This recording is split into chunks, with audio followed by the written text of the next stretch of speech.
Hayley, I just want to ask you, is there some tips there that you'd like to share with some other young ones that are thinking about getting into the market, or maybe not even such young ones, just ones that haven't even, started to think about getting into the market? Yeah, definitely. So I had always had some savings. Savings is really important to me. It was really always important to have something in the bank. But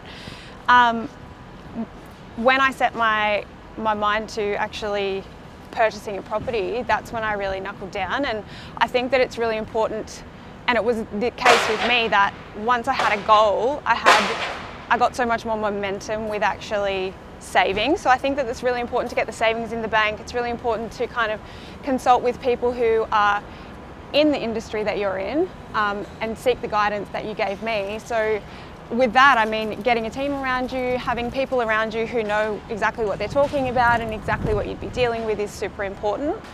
I think specifically with regards to savings, honestly, people just have to have a plan and make sure that it's an investment in my future. It was something that it's very, very important to me, and I needed to make sure that I was doing something for myself, for my future self. I would also say to people, do your research, educate yourself.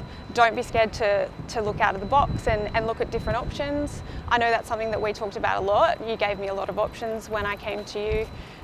So that's a really important thing as well.